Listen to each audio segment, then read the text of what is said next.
Nako, Senator Alan Cayetano, may mga matinding revelasyon.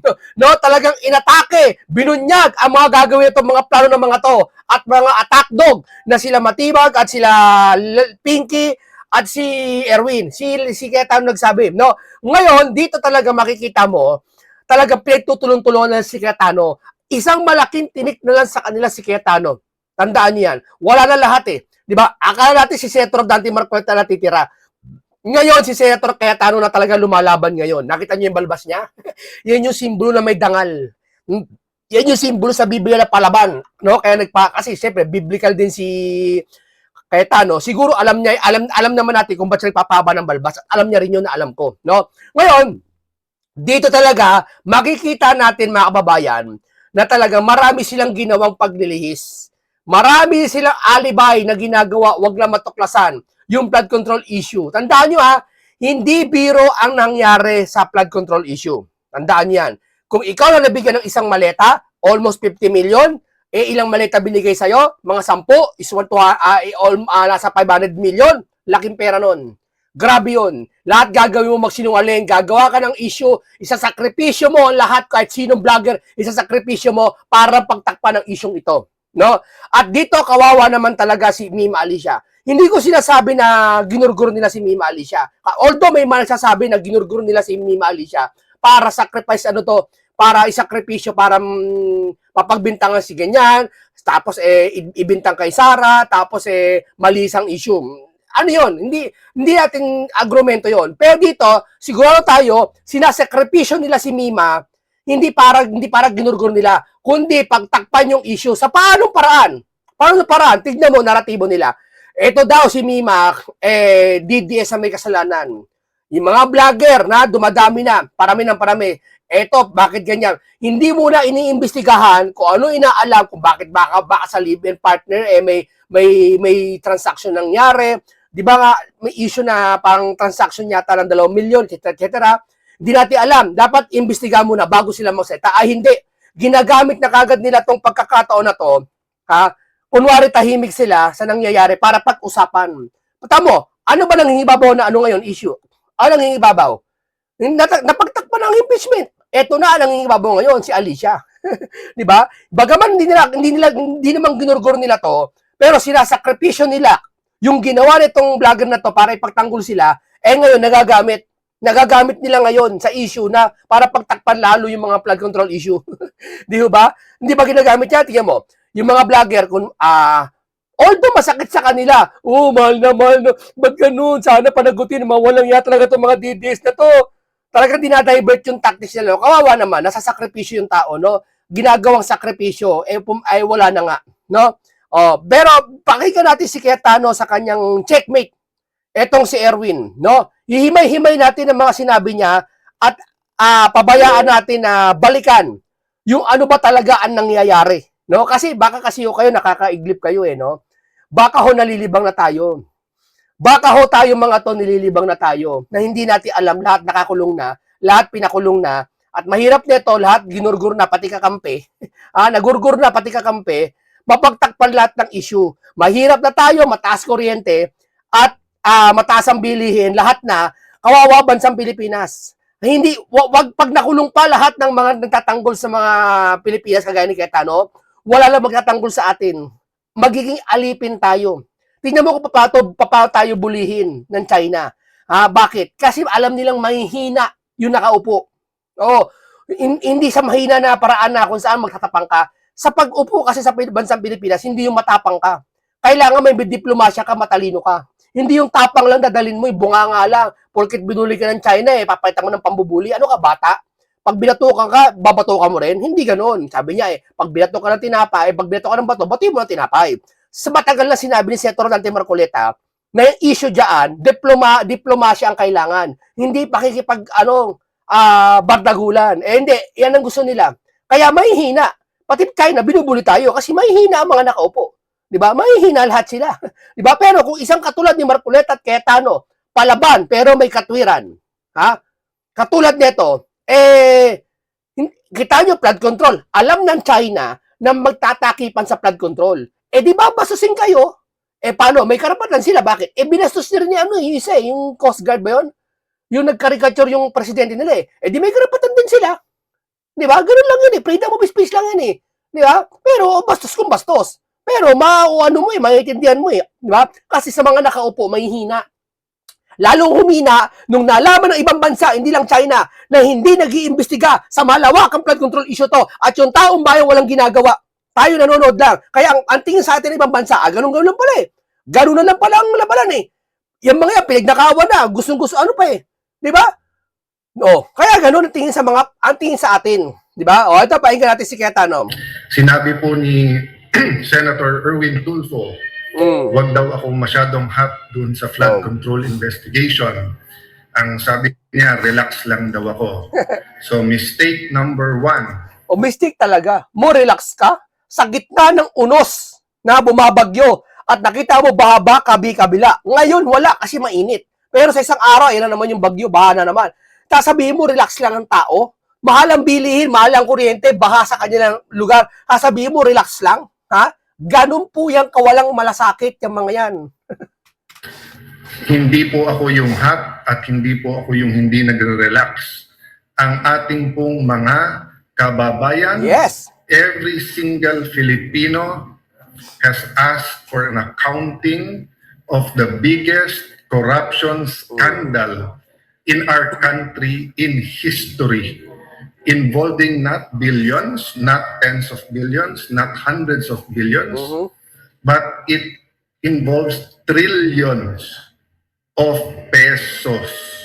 Dahil every year po lampas 5 trillion pesos ang ating budget. Dito kasi, hindi nagigising lahat ng taong bayan pa. Pinababayaan lang. Alam nyo mga kaibigan na, hindi mo pwedeng pabayaan ng isang bagay, lalo na pinakamalawakang nangyari sa kasaysayan. Na lalo na kung ikaw ay nakaupo, congressman ka, may magagawa ka, yung taong bayan niya nag-rally may ginagawa eh. Ikaw na nakaupo sa posisyon mo, wala kang ginagawa. Ang titigas ng mga pagmumuka, di ba? Eh, dito po mga kaibigan, hindi tayo dito kung ano paligoy-ligoy dito. Dito, prangka tayo dito. Hindi katulad tayo ng iba dyan, nagko-komentaryo, hindi lamang sabihin ko ano yung kailangan gawin sa bansa natin. Mga asar lang. Hindi ganon. Dito po sa atin, sinasabi natin kung anong mga dapat nilang gawin sana na hindi nila ginagawa. At sana, kung ginawa ng mga opisyal natin sa Pilipinas, dito, hindi man sila magkaisa, ginamit yung power nila. At total naman, gumagamit sila ng ahensya para lumitaw yung kapangyarihan nila. Gumamit sila ng power, katulad ni Erwin, ni Pinky. Ginamit nila yung kapangyarihan nila para ito makatuklasan, itong malawakan ito. Eh kaso hindi eh. Ginagpasangkapan sila doon sa pagkatakip. And since 2023, 1 trillion more or less sa DPWH pa lang na infrastructure, more or less 1/3 doon ang flood control. Yes. Yung pa lang na imbestigahan. So when you tell us, Senator Erwin Tulfo, relax ka lang, eh grabe ang init ng ulo mo pag sa programa mo sa TV at radyo eh. 2-3 na tao kausap mo, na problema na mag-asawa, tama yon. Kasi those are real lives and real... tapang mo, no? Di mo lang, pinalagyan ka ni Cayetano, no? Hindi porket sinabing Tulfo, walang papalag sa inyo. Nung dati, Tulfo, walang pumapalag sa inyo, natatakot sa inyo. Bakit? Hindi dahil natatakot sa inyo sa kakayahan nyo. Natatakot sa inyo kasi mataas ang uri ng pag-iimbestigan nyo at mataas ang uri ng pagkatao nyo noon. Kaya natatakot sa inyo bilang may respeto rin. May ganun eh. Hindi tawag takot doon eh. Pinangingilagan ang tawag doon. Di ba? Pero si Cayetano, natakot ba sa inyo? Hindi na. Hindi na natakot sa inyo mamamayan. Bakit? Eh kasi checkmate na kayo eh. Galaw nyo, alam na eh. Di ba? Alam na gagawin nyo eh. Pag alanganin kayo, tahimik kayo. Di ba? Pero pag away-away ng sino mang sino dyan, madaldal kayo. Ang hilig nyo sumingit. Di ba? Yung isa, si Rapi, yung ang tapang-tapang doon sa motor sa rally ng INC, di ba? May nagmura doon. May nagbanta nga doon sa nagmumotor. Ang tapang-tapang niya eh. No? Pero sa flood control, tiklop na tiklop siya eh. Hindi ganoon. Dapat kung saan ka pinakamalaking bagay na pakikinabangan, dapat doon ka maging matapang. Di ba? Kung matapang ka sa iba, sa hindi naman ganun kalaki, kaysa sa malaking issue, isa lang ibig sabihin nun, duwag ka, nagtatapang-tapangan ka. Yun ang aking palagay, ha? Yun ang aking pananaw. Hindi katulad ni Cayetano, lumalaban sa maliit, lumalaban sa malaki. pumaparehas. Ibig sabihin, yung tapang niya, hindi sa sindak. Ang tapang niya sa katwiran. Yeah? problems. Pero ito, problema ng buong Pilipinas. Sasabihan mo kami lahat, relax ka lang. Yes. Let me explain bakit ko sinasabing ang sinasabihan ni Erwin Tulfo ay lahat po tayo. Yes. Remember po, sa minority, toka-toka po kami. Ang nakatoka sa flood control ay si Senator Rodante Marcoleta.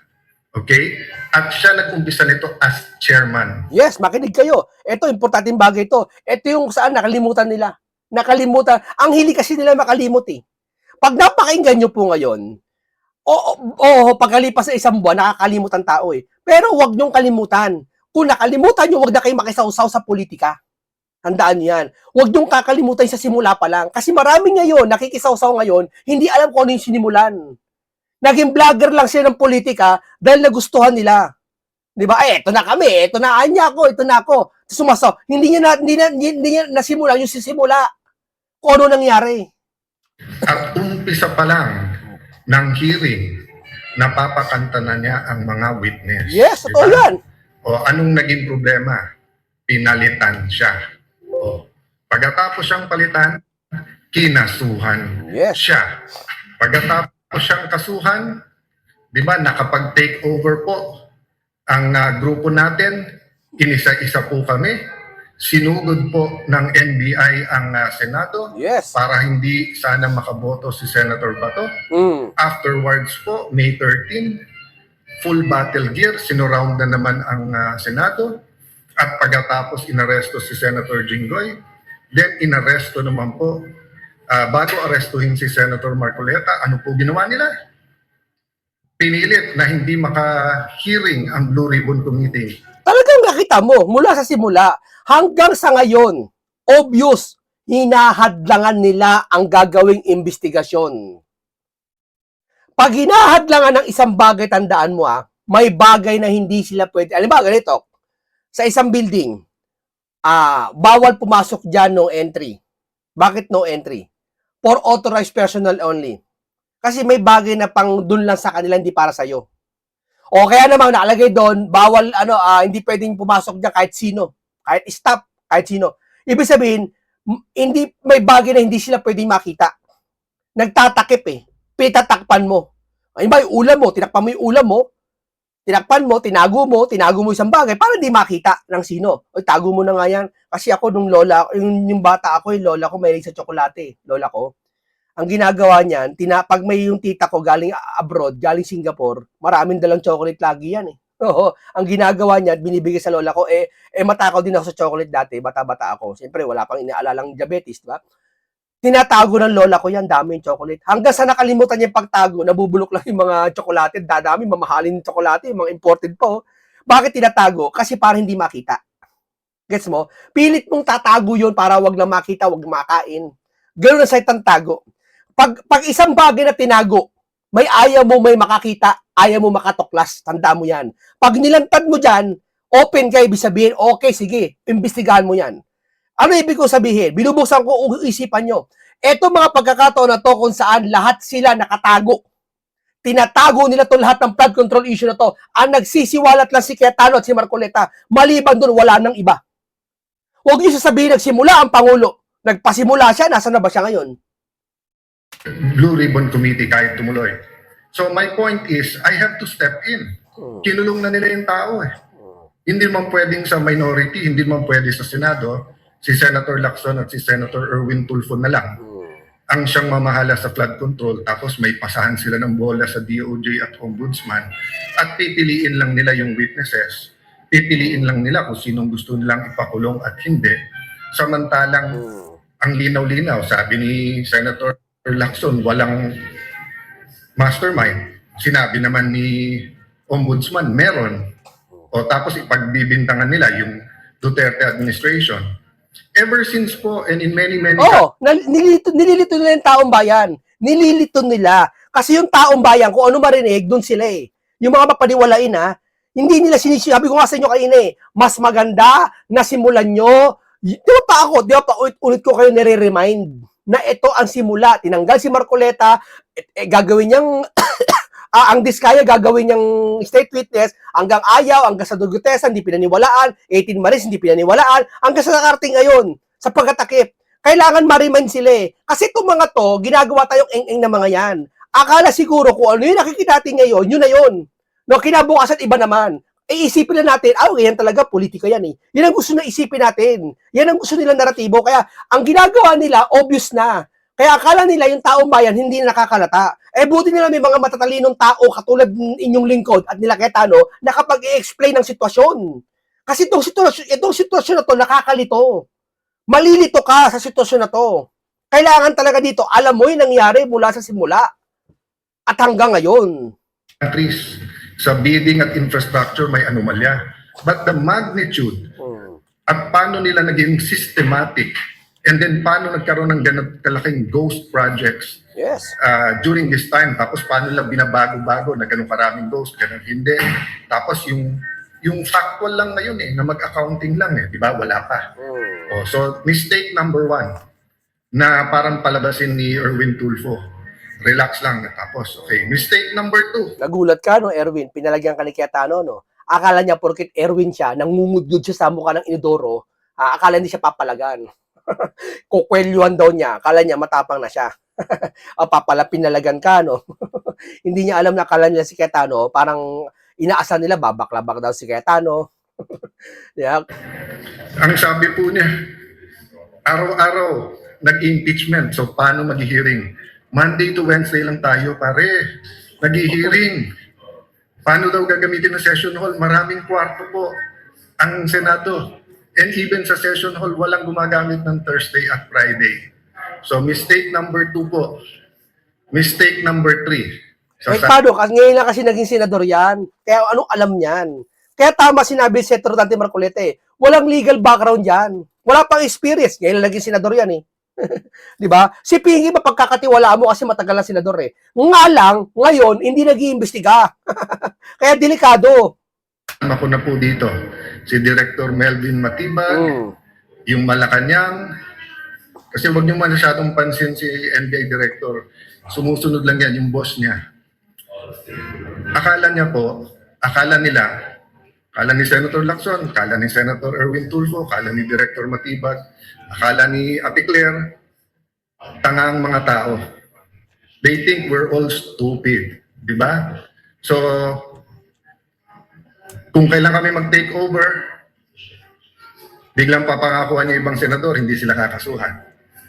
Tapos, wag lang daw si Loren. Nililito nila tao. Nililito nila. Si Boye, sasabihin, kinasuhan ito, paniniwalaan. Sasabihin naman ni Lacson, walang mastermind. Ito, wag paniwalaan. Nililito nila lahat ng tao. Hanggang yung tao magsawa. Sinasadya nila. Di ba? Para yung tao mainip, mabuisit. Para pag kay Cayetano, mainis kay Cayetano at kay Senator Dante Marcoleta. Yan ang ginagawa nila. Buti nila may mga ganito tayo. Binubuking natin sila. Regarda, February yun. Pag take over to May 11, biglang yuyunog-yuyug ang Senado, biglang may trouble, may fully armed full battle gear na mga NBI. Hindi daw sila pumasok sa loob ng Senado, pero nandyan lahat ng ebidensya. Pagkatapos, may ikukulong, may babaliktad, wala naman 13, aagawin nila yung Blue Ribbon Committee nung natuloy pa rin, gagawa ng special session, sinabi po mismo yan, nung ating presiding officer ngayon, si Senator Chis Escudero, na kaya nagpatawag ng special session para mapalitan ang Senate President. And then yung araw kung kailan sisimulan yung impeachment, aarestuhin si Senator Marcoleta. Totoo yan. Hindi ba bahalata yan? Desperado na sila. Kaya nga itong vlogger na nawala, nagurgur, ginagamit sakripisyo ngayon eh. Ginagawang sakripisyo ngayon eh. Bakit? Pinag-uusapan pa ulit-ulit. Tapos yung mga vlogger, may nagpapakalat na DDS daw. Tapos yung isang talakera naman, kunwari, alam niya totoo kung sino talaga ang gumurgur. Palilitawin niya, patutunugin niya ang gumurgur, DDS. Wala siya sinasabing DDS ang gumurgur. Pero pinatutunog lang niya para mailigaw yung marami. Di pag nailigaw yung marami, iisipin nila, ito na talaga, talo na sila. Ginagawa sakripisyo si yung tao. Kung kabaro nyo yan, ka-BBM supporter nyo yan, bigyan nyo naman ng magandang libing yung tao. Di ba? Kahit kung talagang mahal nyo yan, patahimikin nyo naman. Di ba? Tapos na yan eh. Di ba? Kaya dito mga kasama, pigilan nyo na yan si Alicia dahil tapos na ang kanyang ira. No? Siyempre, nag-condolence tayo sa kanya. Okay na, patahimikin nyo na pamilya niya, patahimikin nyo na si Alicia. Okay na yan. Hindi pag-uusapan pa nila. Hayaan nyo yung investigasyon, hindi yung sasawsawan nyo pa. Di ba? Last na sana yon. Di ba? Kasi maliban na lang kung may natuklasan pang iba, di balita natin. Pero sila iba ginagamit eh. Hindi balita eh. Ang ginagamit nila, pinagbibintangan ng DDS na ang gumurgura DDS para maiba naratibo, para ma-distract, para yung impeachment, hindi pag-usapan yung flood control issue. Kawawa yung kakampi nila. Yung kakampi nila na nagsakripisyon, na matagal na nagtatanggol sa kanila, pero never nilang naisip na, alam yung isa, vlogger, ang daming vlogger na nagreklamo na. Mr. President, tanggol mo naman yung vlogger na gurgur. Mo, inaaway na nila yung presidente nila. 'Di ba? Diyan mo makikita talaga yung Alicia, baliwala sa kanila 'yan. Sinasakripisyo lang nila 'yan para dito sa iisang naratibo na 'to. Yung iba siguro, hindi. Talagang kabaro nila. Talagang may mga umiiyak talaga na wala yung babae. Pero, syempre, yung iba ginagamit sa politika. Kawawa naman. Sinasakripisyo nila. 2 weeks. Ano ba ginagawa ko the last 2 weeks? Hindi ba trabaho ko? So whether you like my performance or not sa impeachment, 21 kami nandun. So lahat kami ay kailangan manindigan base sa amin konsensya. Hindi nila gusto. So gusto nila akong alisin. So sasabihin, huwag ako mangangamba. Alam naman natin yan, ngaw-ngaw, kaso, imbestiga, and then biglang plunder, biglang kulong. Diba? Bakit tayo papayag ng ganun? Nilalaban pa natin yung kay Senator Marcoleta. Nilalaban pa natin yung ginawa kay Jinggoy. Dadagdagan nyo pa. Kunari pa kayo, nasasabihin nyo. 16 ang kailangan para 2/3 na yon para makonvict. And then, pag naging 21 na lang, sasabihin nyo, 14 na lang. Pag naging 19 na lang, 13, pwede na. Diba? Kaya sabi ko nga, ingat po tayo.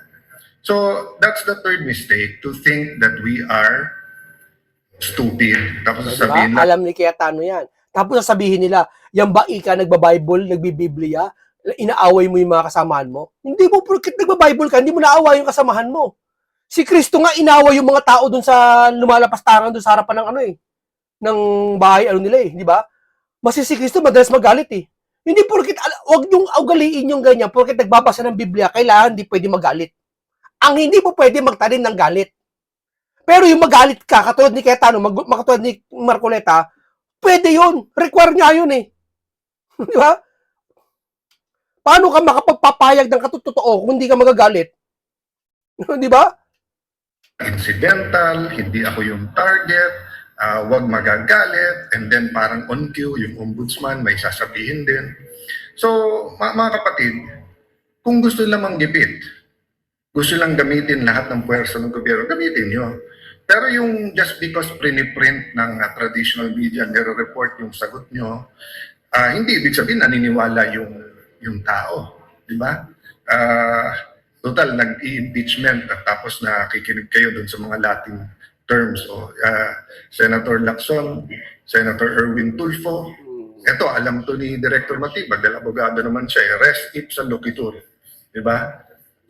I-research nyo yan kasi yan yung ginagawa nyo. Alam ng tao ang ginagawa ninyo. Alam nila ang ginagawa nila. Kaso nga lang, wala silang magawa. Una, nagiging sunod-sunuran lang sila. Pangalawa, gawin man nila yon, iisipin lang nila, wala namang magagawa yung mga tao na yan eh. Kami nakaposisyon na eh. Yung mga yan, magalit na kung magalit, lilipas din naman to eh. Yun ang iniisip nila. Isabing garapa lang po ginagawa nila ngayon. Okay. 30 weeks po, 30 linggo po yung impeachment. Importante po yan. Sige po. Daan milyon, bilyon ang pinag-uusapan. Pero daan milyon hanggang bilyon kung sakali. Ang pinag-uusapan po naman sa flood control, trilyon po ang ninakaw, daan bilyon. Hindi ba importante? Sabi, wag hack. Ano ba ginawa nyo the last few months. So, bakit sinabi ko sa ating ekonomiya? Ako po natutuwa pagka meron pong tulong sa ating mga kababayan at napakaraming mga programang nag-i-improve at gumaganda. Pero the last 2 days, sa mga announcement ng ating mahal na Pangulo, ang dami nagtetext sa akin, Senator Alan, tama ka pala. Kuya Alan, kaya pala yung 10K. Kaya babalikan ko lang ng konti yun, ha? Tama naman, totoo naman eh. Sasabi na asar niyo sa sekretary ng 10K, inaasar nila si Marcoleta ng 2K, ito 10K. Kasi impertinente sila. Hindi nila alam paano iproseso yun. Akala nila porket sinabi sa campaign promise, mapapasa na. Yung 2K na lang eh. Si Senator Marcoleta lang yata may gusto eh. Yung iba ayaw eh. Kasi bakit? Ayaw pumogi ni Senator Marcoleta. Ayaw nilang pumogi. Kasi pag pumogi si Senator Marcoleta sa Pilipinas, baka manalong vice president eh. Natatakot sila eh. Di ba? Yung 2K na yan, hindi lang kagustuhan ba ni Marcoleta, 2K, mapapasa na? Hindi. Pagbubotohan pa yan, pagtatalunan pa yan sa sa plenaryo, ayan 2K na yan. Kaso ayaw ng iba. Yan 2K na yan. 'Di ba? Pero yung ayuda okay sa kanila, bakit? Kasi yung ayuda nagagamit nila eh. O bakit? O ayuda. O tupad. Ha? Popront yung isang congressman. Sasabihin, eto, may ayuda tayo.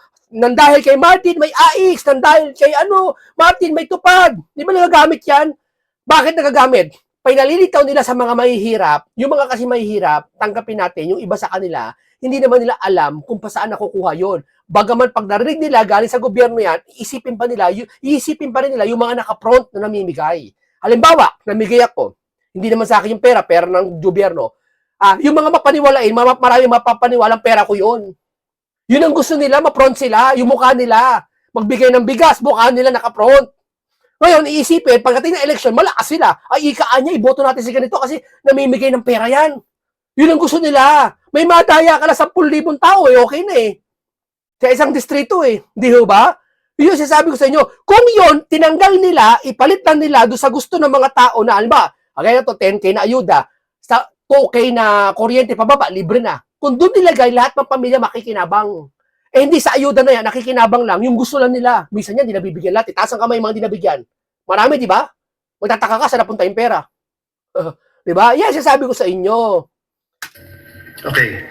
2020, nung nagkaroon tayo ng pandemic, tayo po nagkaroon ng pinakamatagal na lockdown sa buong mundo. Yes. Ang problema po sa lockdown, marami pong no work, no pay. Tama. At marami din po, isang kayod, isang tuka. Diba? Halimbawa, mga tricycle driver natin, kapag hindi sila lumabas, wala silang kakainin. So, upon the recommendation of one big businessman, si Sec Sunny Dominguez ng DOF, sa pagpupulong-pulong namin, kinausap ko po yung mga congressman, nagkaroon tayo ng package, yung Bayanihan 1, 10K po yun, 2 gives of 5K. So, noong 2021, going into 2022, sabi ko, marami pang hindi nakaka-recover. So, kaya ng ating budget magbigay. Pero pagkapanalo ni President Marcos, ayaw niya. Yan. Pero Totoo yan. Totoo yan. every single year po, tinatanong ko yon sa aming Chairman of Finance, 2 to 300, minsan 400 billion ang ayuda. So, kaya pong bigyan ng 10K. Towards 2023, ako na mismo nagsabi, kailangan pa rin pero kailangan targeted at ang dapat unahin, syempre may sakit kasi yun talaga may kailangan. Pangalawa po, yung pong small businesses kasi sa 5-6 lang po talaga nangungutang. Hindi pwedeng random.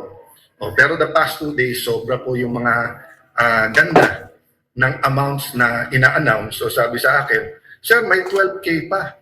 So kaya pala yung 10K. Bakit ngayon lang 2026? Alam na yung sagot. O ano yung sagot? Nanakawin muna yung daan-daan bilyon bago kayo bigyan. Diba? Totoo yan. Tandaan nyo po, napakalaki ng pera ng Pilipinas. Napaniwala kayo mula 80s, 70s, 60s, 90s na ang Pilipinas mahirap. Pero yung mga mayayaman, alam nila katotohanan. Hindi sila mag-i-invest sa Pilipinas kung mahirap ang bansang Pilipinas. Tandaan nyo yan. Hindi na sila nag-i-invest ngayon, hindi dahil sa mahirap ang Pilipinas, kundi wala silang tiwala sa nakaupo ng mga namiminuno sa atin. Pero alam ng mga mayayaman, na papaano mayaman ang Pilipinas. Itinatago yan ng mga politiko ngayon. sa lahat na mahihirap. Tawag nga nila, laylayan eh. Di ba? Tawag ng presidente, laylayan eh. Saka nakakita, tawag mo sa mahihirap, laylayan. Ang sakit na salita nun. Laylayan. Hanapin nyo nga yung video na yon. Ito nakaraan lang, laylayan ang sinabi. Di ho ba? Masakit yun. At ako makarig nun, mag-react ako. Di ho ba? O ngayon, dito talaga makikita mo, ang laki ng budget ng Pilipinas. Isipin nyo na lang, ha? Sa PCSO na lang, ilang tumataya dyan, araw-araw. Yung kasamahan ko, tumataya araw-araw, 100. Di 100 na yun, ha? Ilang 100 na tumataya araw-araw yan sa loto na yan. Tapos hindi naman araw-araw may nananalo, ah. Palagay mo, kalahati ng Pilipino tumataya dyan. Ang laki ng pera nila. Yung contribution sa PhilHealth, sa sana. Ang lalaki. Pero magkataka ka, no? Bakit gano'n kinakapos tayo? Di ba? So 2023, 2024, 2025, ngayon, pwede naman pala magbigay. Nandiyan ang pera eh. Pero saan nilagay? Doon sa mga pwedeng nakawin. 10%, 15%, 20%, 25%, 30%. May ghost pa. So yung ghost, ibig sabihin, 100% ninakaw. Ngayon na galit na kayong lahat. At ngayon na malapit na magsona. At syempre, pataas ang presyo dahil mismanaged din po. May crisis talaga, pero mismanaged din yung ekonomiya natin. Mismanaged din po kasi yung ating priorities. Ang priorities, paano kunin ng Senate President? Ang priority, paano mag-impeachment? Itago yung flood control. Yan ang priority. Hindi priority yung crisis na nangyari sa Middle East at yung presyo ng gasolina, diesel. Hindi. Diba? Pati pagtaas ng kuryente, hindi krisis sa kanila yan. Yan ang masakit na hinaharap natin ngayon sa kanila, mga kababayan. So bakit ko po ito sinasabi? Kasi katukin natin ang DBM, kamusta ang release ng budget para sa mga proyekto? Kasi kung hindi nare-release yung pera, hindi umiikot sa ating bayan ang pera sa ating ekonomiya. Ito mo, pinagmamalaki ng mga vlogger, Anep, si BBM, ang galing-galing. Sabi ng isa, pangalan Romeo, ang galing-galing, dumalaw sa fishport. Ang eto, presidente. Eto, magaling. Magaling sa inyo yan. Trabaho ng presidente talaga yun. Dumalaw. Ano, magaling sa kanila yun. Pumunta sa fishport. Pumunta sa ibang bansa, pinagkaguluhan daw. Magaling sa kanila yun. Ha? Namimigay ng bigas sa mga covered court. Magaling sa inyo yun. Maliban doon, ano ba ginagawa? Sige nga. Yeah. So, ang government spending ay napaka-importante. Tapos, a-announce ka ng ayuda, which is maganda, pero nanakaw na yung malaking halaga, and then mangungutang ka ng malaki, magbebenta ka ng gold, magbebenta ka ng mga property ng gobyerno, kung kailan baksak yung presyo, tapos kung kailan mataas, wala na sa'yo.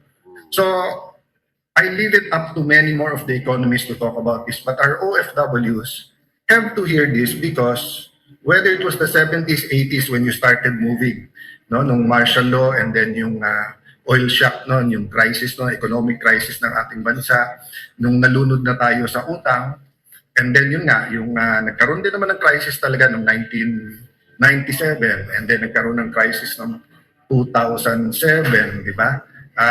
Pero nalampasan na po natin yan eh. Panahon ni President Pinoy, tapos panahon ni President Duterte, hanggang nagka-pandemic. Nagka-problema tayong pandemic, pero still, may capacity tayo mangutang, may capacity tayo magbigay ng ayuda. Ang problema, doon po sa pagnanakaw ang naging priority.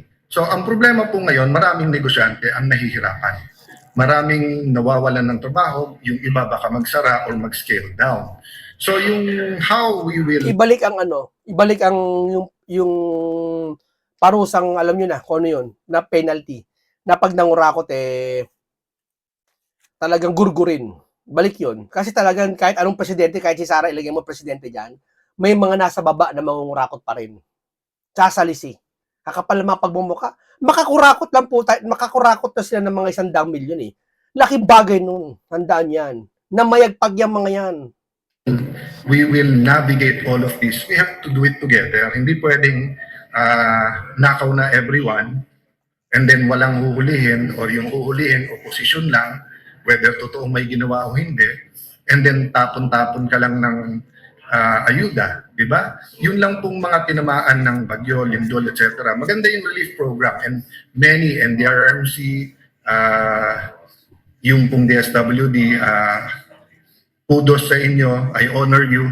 Grabe po ang inyong pagtatrabaho dyan. Pero yung pong rehabilitation, di ba? Hindi pwedeng nawalan ng bahay tapos bigyan ng 10 million, bigyan 20 million. It's much more than that, no? Maylin Reyes, magandang gabi sa iyo sa Australia. Katrina, Sergio George, yes, dapat ilista lahat ng binibentang assets ng gobyerno at lahat ng inuutang. Daming Hearts Like and Care, ADF, Mirel. Okay, tapos na tayo dito. Maraming salamat po sa inyo. Naunawaan natin si Cayetano. Buti na lang may isang Cayetano matapang. Andang lumaban kahit kanino. Walang pinangingilagan. Hindi katulad nila Erwin, namimili lang sila ng kanilang papanigan, ng kanilang lalabanan, ng tatapangan nila, kukwelyuhan. Pero pagdating sa totoong problema ng bansa, lalo ng flood control issue, takot na sila magsalita.